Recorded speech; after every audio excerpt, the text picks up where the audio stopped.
वचन, सत्य वचन, जीवन वचन, हर घर में ईश वचन, हर घर में ईश वचन।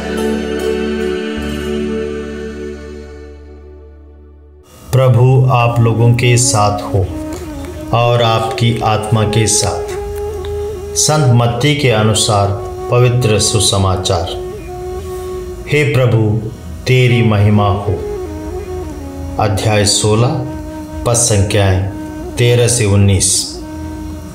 ईसा ने कैसरिया फिलिपी प्रदेश पहुंचकर अपने शिष्यों से पूछा, मानव पुत्र कौन है? इस विषय में लोग क्या कहते हैं?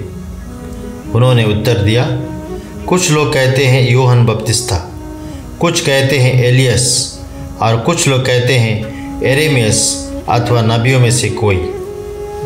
इस पर ईसा ने कहा, और तुम क्या कहते हो कि मैं कौन हूँ? सीमोन पेतरुस ने उत्तर दिया, आप मसीह हैं, आप जीवंत ईश्वर के पुत्र हैं। इस पर ईसा ने उससे कहा, सीमोन योनस के पुत्र, तुम धन्य हो, क्योंकि किसी निरे मनुष्य ने नहीं बल्कि मेरे स्वर्गिक पिता ने तुम पर यह प्रकट किया है। मैं तुमसे कहता हूँ कि तुम पेतरुस अर्थात चट्टान हो, और इस चट्टान पर मैं अपनी कलीसिया बनाऊंगा, और अधोलोक के फाटक इसके सामने टिक नहीं पाएंगे।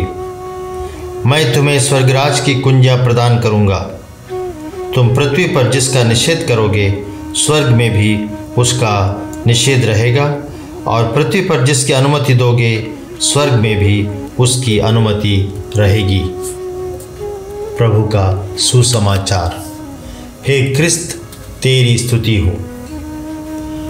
प्यारे मित्रों, आज प्रेरित संत पेतरुस का धर्मासन का पर्व है। पेतरुस को प्रभु ने कलीसिया का नेतृत्व करने चुन लिया। पेतरुस ने विश्वास की घोषणा की और कहा, आप मसीह हैं, आप जीवंत ईश्वर के पुत्र हैं। इस पर प्रभु ने उससे कहा, तुम पेतरुस अर्थात चट्टान हो, और इस चट्टान पर मैं अपनी कलीसिया बनाऊंगा। इस पर पेतरुस कलीसिया का चरवाहे बने। आज का पहला पाठ एवं सुसमाचार इसी विषय पर हमारा ध्यान केंद्रित करते हैं कि हम प्रभु चरवाहे के समान कैसे बने एवं अपनी जिम्मेदारी कैसे निभाएं। संत पेतरुस का पहला पत्र अध्याय 5 पद संख्या 2 और 3 में संत पेतरुस, जो विश्वासी समुदाय के स्वयं अध्यक्ष हैं, वे अन्य नियुक्त अध्यक्षों को नेतृत्व के विषय में संबोधित करते हुए कहते हैं, आप लोगों को ईश्वर का जो झुंड सौंपा गया उसका चरवाहा बने।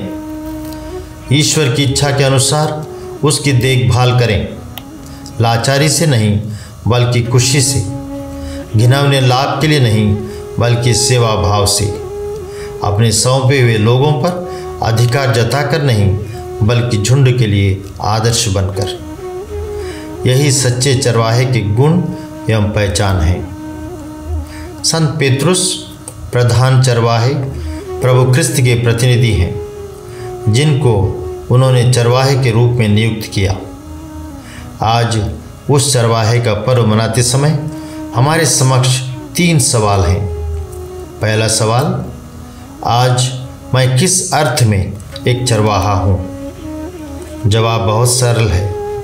हमें क्रिस्त, जो कलीसिया के शीर्ष एवं चरवाहा हैं, उनका अनुकरण करना है। परिवार में माता पिता बच्चों के चरवाहा हैं, विद्यालय में शिक्षक शिक्षिकाएं छात्र छात्राओं के, तथा एक पल्ली में पुरोहित एवं धर्म बहनें विश्वासी भाई बहनों के चरवाहे हैं। इस प्रकार चरवाहे का सिलसिला तब तक चलता रहता है जब तक हम उस परम चरवाहे प्रभु क्रिस्त तक नहीं पहुंच जाते हैं। दूसरा सवाल जो अधिक महत्वपूर्ण है वह यह है, कैसे मैं भले गडेरिए क्रिस्त का अनुकरण कर एक सच्चा ईमानदार चरवाहा बन सकता हूँ? इसका उत्तर आज के पहले पाठ में स्पष्ट है।